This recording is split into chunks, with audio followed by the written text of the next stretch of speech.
Bitter cold doesn't just kill, it strips away every illusion of civilized society. When Wall Street billionaires buried underground vaults filled with useless bullion, Nora Mitchell quietly hoarded something entirely different. They called her crazy, they mocked her. But when the Great Frost hit, their gold couldn't buy a single heartbeat. 72 hours before the world forgot what warmth felt like, Dr. Nora Mitchell sat in a dimly lit diner in Boulder, Colorado, sliding a manila folder across the sticky laminate table. Across from her sat Rockwell Belmont, her ex-husband and the CEO of Apex Capital. Rockwell was a man who measured survival in profit margins and hedge funds. He wore a cashmere coat that cost more than Nora's entire research grant for the year, and he looked at the folder as if it contained a biohazard.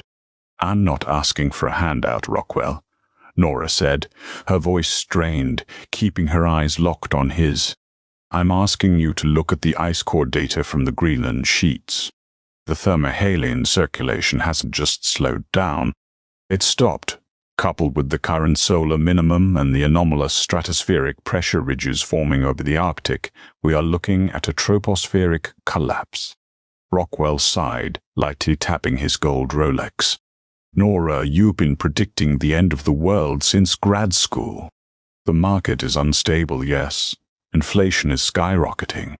That's why my clients and I are moving into tangible assets, gold, silver, platinum. We've secured the subterranean vaults in the Rockies. If the grid goes down, we have diesel generators and enough precious metals to rebuild the economy from the ground up." "Gold won't burn, Rockwell," Nora whispered, leaning in. "You can't eat it, and it won't keep your blood flowing when the ambient temperature outside drops to -80 degrees Fahrenheit. The diesel will gel. Your generators will seize. You need thermal mass. You need perpetual heat." Rockwell chuckled, a dry, dismissive sound. He pushed the folder back. "I heard what you've been doing with your pension. Buying decommissioned Soviet radiothermal generators off the black market? Stockpiling tons of raw soapstone and volcanic basalt? My lawyers called me, Nora. They think you've lost your mind.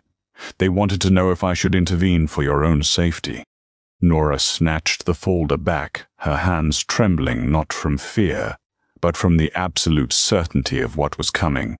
She had liquidated everything, her house, her retirement, her grandmother's estate, to purchase 3 heavily shielded strontium-90 radioisotope thermoelectric generators, RTGs.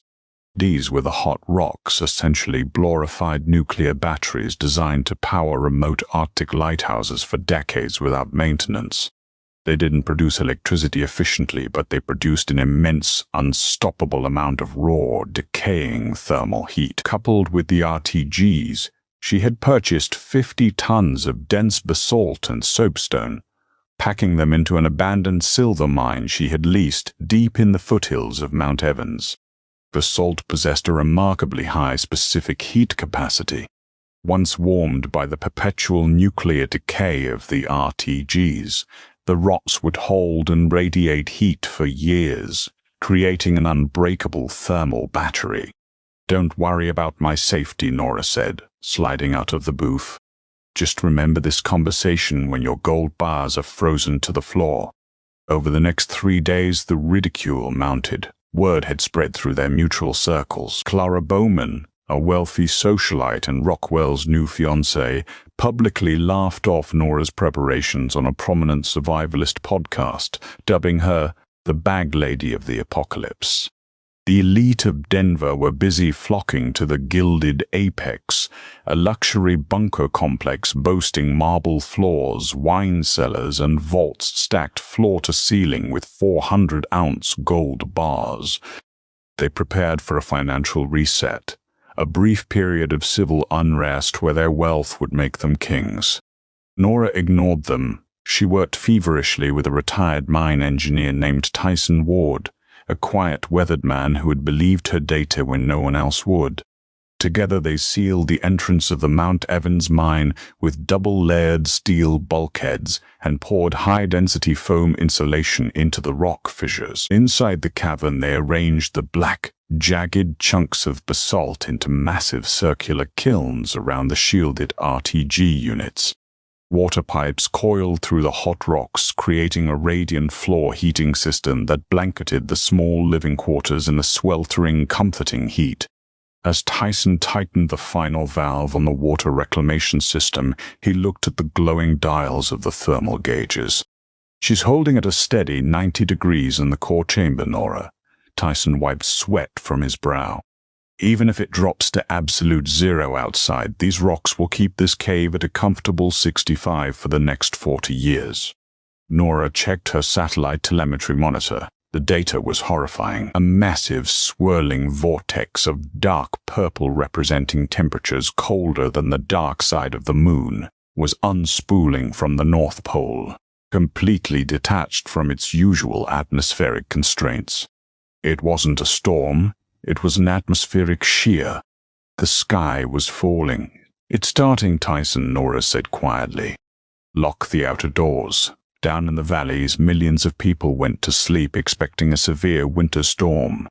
The billionaires in the gilded apex clinked glasses of champagne, congratulating themselves on outsmarting the crashing stock market.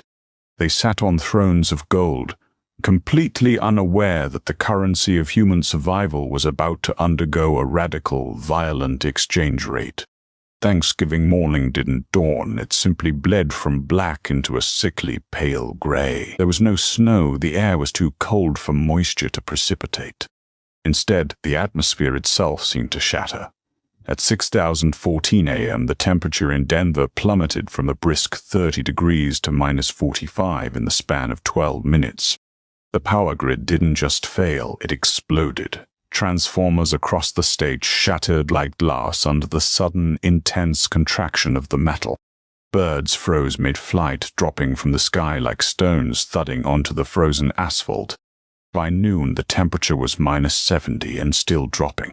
In the Mount Evans mine, the silence was profound. Nora sat in a t-shirt and jeans, a cup of hot coffee resting on a massive slab of dark soapstone that radiated a deep, bone-warming heat. The strontium-90 cores, safely shielded behind lead and concrete, silently cooked the basalt. The rocks absorbed the energy, becoming a glowing heart in the dark earth. Tyson sat across from her, staring at the closed-circuit monitors that displayed the surface cameras. The lenses of the cameras had long since frosted over, but the audio feed still picked up the agonizing sounds of the wind, a high-pitched shriek that sounded like tearing metal. "It's -82 out there," Tyson muttered, tapping the glass of the thermometer. "I've never seen anything like it. The trees are exploding. The sap is freezing and expanding, blowing the trunks apart." Nora pulled her knees to her chest. She had survived. Her hot rocks were doing exactly what physics dictated they must, but survival was a heavy burden when weighed against the silence of the world outside. "What about the emergency bands?" she asked. "Dead," Tyson replied grimly. "Everything is dead. Even the military frequencies." The cold snapped the transmission towers. Anybody caught above ground was gone in minutes. 40 miles away, buried beneath the frozen crust of the earth, the gilded apex was experiencing a different kind of apocalypse. Rockwell Belmont stood in the grand atrium of his luxury bunker, bundled in a thick fur coat, his breath misting in the dim light. The backup generators had failed at 9 a.m. Nora had been right. The industrial diesel, despite being winterized, had completely gelled in the intake pipes, due to the sheer unprecedented severity of the frost penetrating the upper crust of the earth. The solar panels on the surface were buried under feet of permanent rock-hard ice. Around him, 30 of the wealthiest people in the country were panicking. The ambient temperature in the bunker had already dropped to 30 degrees and was rapidly falling as the cold leached through the concrete walls. "Fix it." Clara Bowman screamed at the bunker's chief engineer, her teeth chattering violently. She was wrapped in 3 designer blankets, but the cold was a living entity, clawing its way into her bones. "I can't," the engineer yelled back, his face pale and blue-tinged. "The fuel lines are solid blocks of wax. The intakes are shattered. We have no power, no heat, but we have money," shouted a hedge fund manager, gesturing wildly to the reinforced glass vault doors displaying walls of gleaming gold bars. "We have billions of dollars in there. Pay someone to fix it. Send out a distress beacon." Rockwell stared at the gold. In the dim emergency lighting, the precious metal looked dull, heavy, and utterly useless. He walked over to the glass and pressed his bare hand against it. The glass was freezing, draining the warmth from his skin in seconds. He snatched his hand back, a terrifying realization settling over him like a shroud. You couldn't burn a gold bar. You couldn't wrap yourself in a stock portfolio. In the face of nature's ultimate wrath, human economics was a sick joke. "Nobody is coming," Rockwell said, his voice hollow. "Even if we could get a signal out, there is no one alive out there to receive it." Over the next 48 hours, the gilded apex descended into madness. As the temperature inside dropped below zero, the veneer of high society completely vanished. The wealthy elite burned everything they could find: antique mahogany furniture, original oil paintings, stacks of paper currency, just to stave off the frostbite for another hour. But a fire needs ventilation, and the bunker's air scrubbers were dead. Smoke filled the subterranean halls, choking them, forcing them to choose between freezing to death or suffocating. By the 3rd day, Rockwell's mind was fracturing. He sat on the floor, wrapped in a Persian rug, staring blankly at the wall of gold. Then, through the haze of hypothermia, a memory sparked. Nora, decommissioned Soviet radiothermal generators, tons of raw soapstone and volcanic basalt, the abandoned silver mine. Rockwell forced himself to his feet, his joints popping agonizingly. He grabbed a tactical flashlight and staggered toward the security room. The bunker had a small fleet of insulated tracked snowcats in the garage, designed for extreme Arctic conditions. The garage was deeply insulated, and the block heaters on the vehicles ran on a separate, dedicated battery bank that might still have some juice. He found the engineer huddled in a corner, barely conscious. Rockwell kicked him.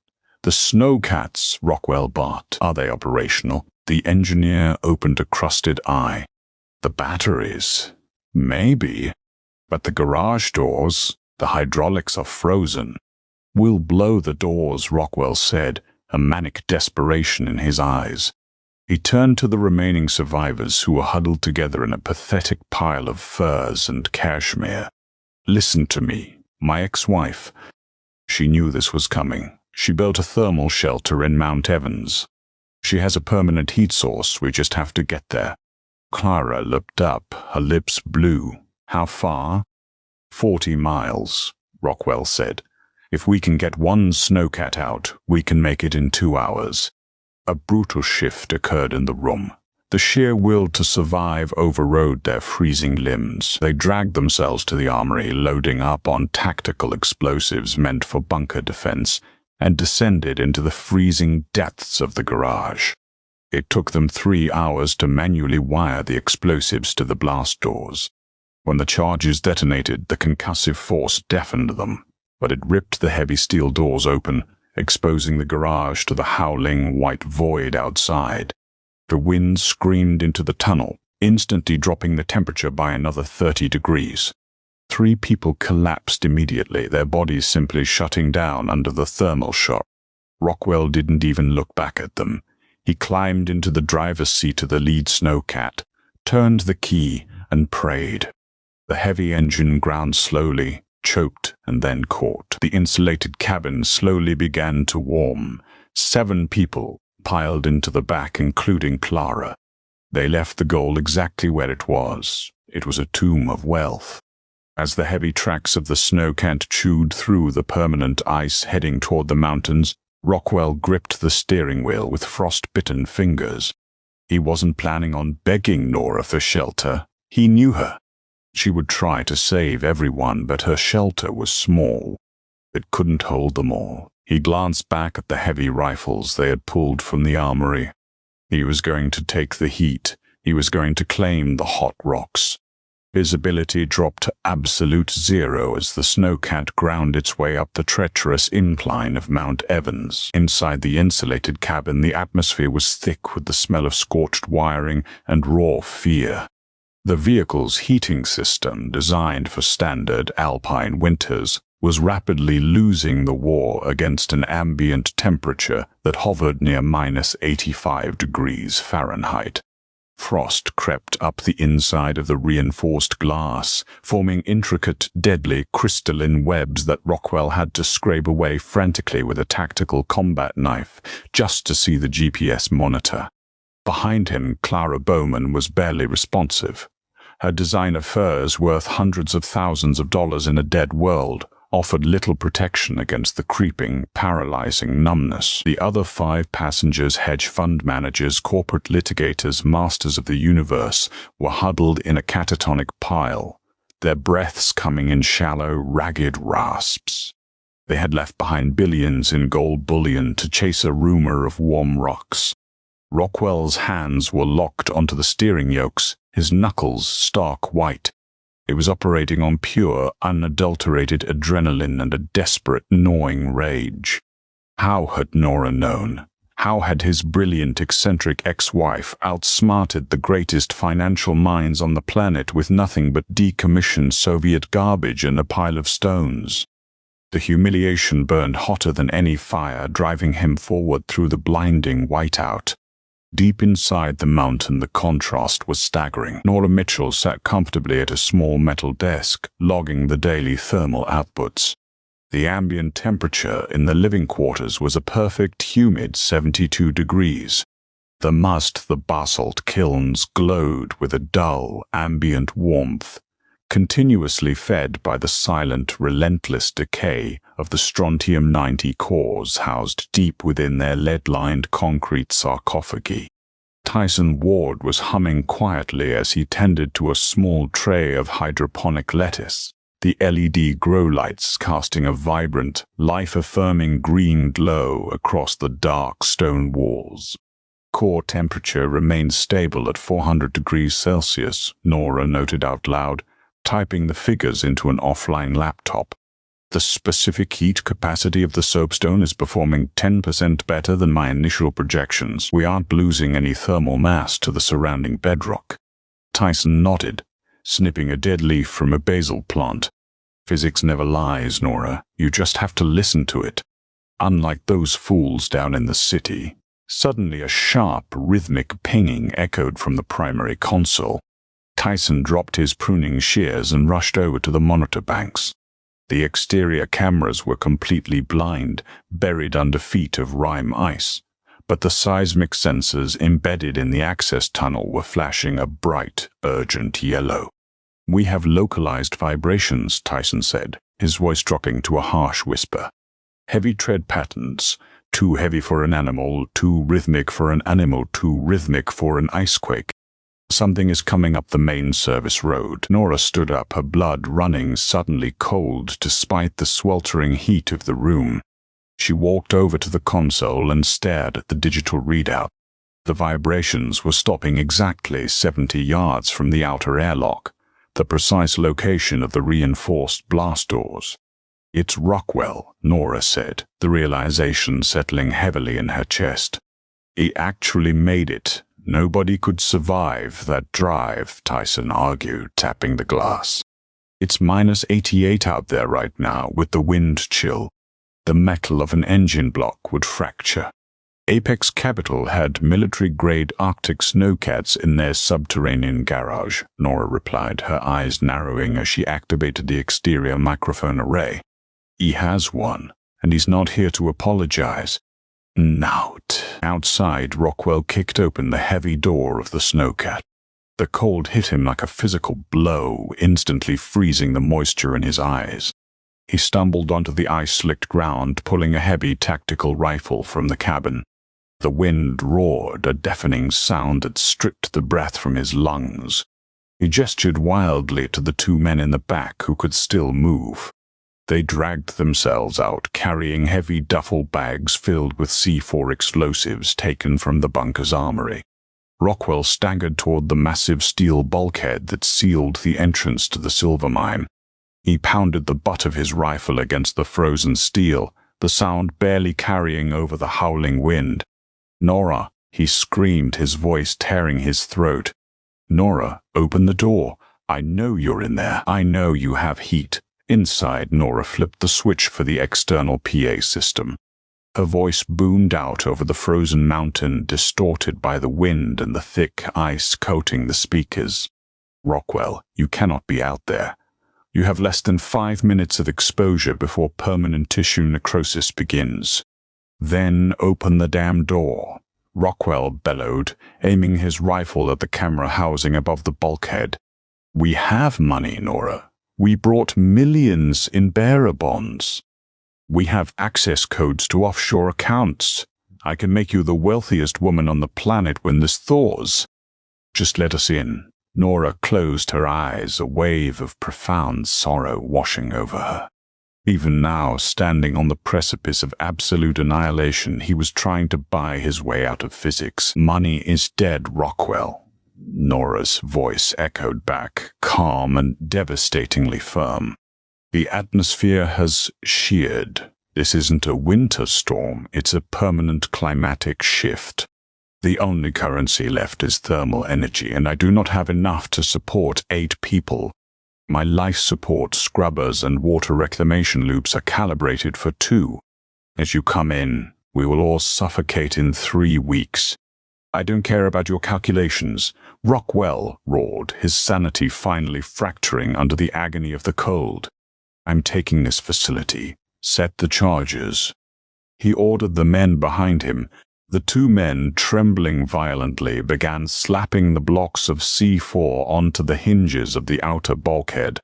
"Rockwell, stop," Nora yelled through the PA. "The outer airlock is a thermal buffer. If you blow that door, you expose the inner containment seals to absolute zero. The system isn't designed for an instant thermodynamic shock." "I'm done listening to your lectures, Nora," Rockwell sneered, grabbing the detonator. He dragged himself back behind the armored treads of the snowcat. "Fire in the hole. Desperation makes monsters out of men, but the extreme cold turns them into brittle statues." The C4 detonated with a muted concussive thump that vibrated through the bedrock of the mountain. The explosion ripped the hardened steel hinges apart, sending the massive outer door crashing inward. A violent screaming vortex of -80-degree air rushed into the access tunnel, instantly turning the ambient moisture into a thick, blinding cloud of ice fog. Inside the core chamber, the blast knocked Nora and Tyson to their knees. Dust and small pieces of rock rained down from the ceiling. Alarms began shrieking across the console. "Outer breach!" Tyson yelled, scrambling to his feet and pulling up the secondary camera feeds in the airlock corridor. "The thermal buffer is gone. The cold is hitting the inner glass." Nora rushed to the monitors. Through the heavy reinforced thermal glass of the inner door, she could see Rockwell and Clara, along with the 2 surviving men, stumbling into the tunnel. They were covered in frost, coughing violently as the freezing air burned their lungs. The snowcat's engine had died outside, killed by the shockwave and the immediate overwhelming freeze. They were trapped in the corridor. Behind them was the deadly whiteout of the surface. In front of them, the locked inner door of the sanctuary. Rockwell staggered up to the thermal glass, pressing his frozen face against it. Inside, he could see the beautiful, radiant red and orange glow of the basalt kilns. He could see Nora and Tyson standing in the warm, bright light. It was paradise. It was life. "Open it," Rockwell screamed, pounding his bloody fists against the glass. "You owe me, Nora. I paid for your life." "I paid for everything." Nora activated the corridor intercom. "You paid for nothing, Rockwell. You bought illusions." "I bought time. Look at the pipes above your head." Rockwell looked up. His breathing ragged. Running along the ceiling of the corridor were thick, insulated pipes carrying the superheated steam from the RTG units, circulating the thermal energy throughout the rock face to maintain the buffer zone. That inner door is on a pressurized hydraulic lock tied directly to the geothermal loops, Nora explained, her voice steady, stripping away all emotion. If you try to blast this door or if you shoot the glass, you will sever the primary pressure valve. Do you understand what happens when 400-degree pressurized steam meets -80-degree air? Rockwell aimed his rifle directly at the center of the thermal glass. I understand that you are a liar. I understand that you want to keep it all for yourself. You're just like me, Nora. You're just hoarding a different kind of gold. It's not gold, Nora pleaded one last time. It's physics. Put the gun down, Rockwell. We can try to cycle the airlock manually, maybe feed some radiant heat into the tunnel. No more waiting. Rockwell screamed. He pulled the trigger. The heavy caliber round slammed into the reinforced thermal glass. The glass spider webbed, but it held. However, the kinetic shockwave and the ricocheting bullets tore through the ceiling insulation. One of the heavy slugs struck the main steam pressure manifold directly above the inner door. The valve shattered. The resulting sound was not an explosion, but a deafening, terrifying hiss. A massive volume of superheated, highly pressurized steam violently vented into the confined corridor. For a fraction of a second, the temperature in the tunnel spiked. But thermodynamics is an unforgiving master. The Mpemba effect dictates that under specific conditions, hotter water freezes faster than cold. But this was something far more violent. This was flash deposition. The superheated steam, expanding rapidly into the vacuum of the -80-degree air, instantly lost all its thermal energy. It didn't just turn to water, it bypassed the liquid phase entirely. In a microsecond, the steam crystallized. A massive, violent wave of rime ice exploded through the corridor. It expanded outward from the broken valve like a living, jagged crystal entity. The atmospheric inversion was instantaneous. Nora and Tyson watched in horror through the spider-webbed glass. Rockwell didn't even have time to scream. The freezing wave hit him, coating his clothes, his skin, and his open mouth in 3 inches of solid, opaque ice. Clara, reaching out toward the glass, was frozen mid-stride. The 2 men behind them were instantly encased in the deadly frost. The air in the tunnel was sucked completely dry, leaving nothing but a tomb of absolute zero. Inside the core chamber, the pressure alarms fell silent as the automated safety valves deep within the basalt kilns recognized the breach and rerouted the steam loops back into the primary containment. The red and orange glow of the hot rocks remained steady, pulsing with the slow, unstoppable decay of the strontium-90. Tyson slowly lowered his hands, staring at the macabre scene on the other side of the fractured glass. Rockwell Belmont, the billionaire who thought he could buy survival, was perfectly preserved in a shell of ice, his rifle still raised, his eyes wide with a terror that would last for millennia. "The inner seal is holding," Tyson whispered, checking the structural readouts. "The ambient temperature in the core is stable. We didn't lose any thermal mass." Nora stepped back from the glass, her legs trembling slightly. She looked at the glowing rocks, then back at the frozen statues of the people who had mocked her. They had stockpiled shiny metal in a world that only respected energy. They had worshipped the symbol of power, entirely forgetting what true power actually was. "Lock the breach," Nora said quietly, turning her back on the glass door and walking toward the desk. "Seal the secondary blast shields over the inner door. We don't need to look at the outside world anymore." "The outside world is gone." Tyson nodded, throwing the heavy mechanical levers. Thick steel plates slid out from the rock walls, slowly covering the thermal glass, shutting away the sight of Rockwell and Clara forever. The heavy thud of the locks engaging echoed through the cavern, a final period on the sentence of human civilization. They were completely sealed in, Above them, the troposphere continued to tear itself apart, freezing the planet into a silent white wasteland. But deep underground, surrounded by glowing stones and the quiet hum of radioactive decay, Nora Mitchell sat down, picked up her pen, and continued to live. Did Nora's survival instincts leave you breathless? When the world freezes, it's not the gold in your vault, but the fire in your mind that keeps you alive. If you loved this chilling tale of survival, betrayal, and brilliant scientific triumph, hit that like button. Share this video with friends to see who they'd trust in an apocalypse, and subscribe for more thrilling, real-life inspired audio drama stories today.